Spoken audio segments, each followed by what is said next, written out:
It's my responsibility. I'm really ashamed. I have to say sorry to all my fans, to all Honvéd fans. They don't merit to see players playing this way, without hurt, without blood. I think that everybody this evening must be ashamed for the way of playing. What can you do in this situation? I think that you have seen we have no quality. This team has no quality, and I am the trainer. Maybe I have the same quality of the player. Thank you. Thank you.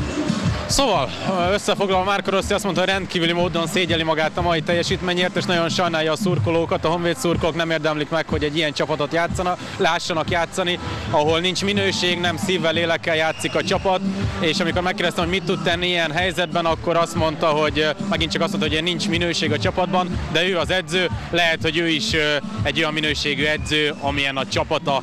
Ezt mondta tehát Marco Rossi, és itt van a győztes vezetőedző Tomislav Sivic, gratulálok a győzelemhez.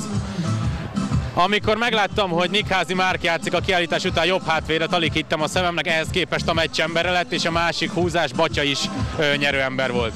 Hát valamikor szoktam húzni nyerő dolgokat, már most sikerült, de már a csapat kiharcolt egy igazi, nagyon nagy győzelmet, és csapatmunka volt, és büszke vagyok a csapatra. Tényleg gratulálom neki. Szerencsét hozott a kis szakál. Hát igen, ez az olaszos stílus kipróbáltam, nem rosszul sikerült. De tényleg, amit már a meccs előtt is mondtak, hogy az öltözőben jó hangulat, a csapat egyben van, azt hiszem ez látszott a kiállítás után, egyébként a kiállítás előtt is.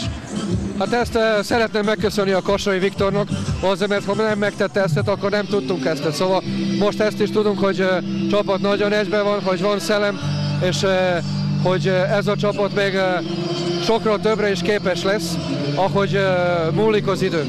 4 siker zsinórban. Kovács Zoltánon a születben megkérdeztem, hogy mi a cél, azt mondta, hogy legyen stabil a csapat. Tomislav Sivic szerint mi a cél? Én is azt mondom, most is, hogy még csak tél után leszünk egy igazi jó csapat. Most csak küldtünk a jelt, hogy van ebbe a csapatban sok, csak kell még egy pici idő.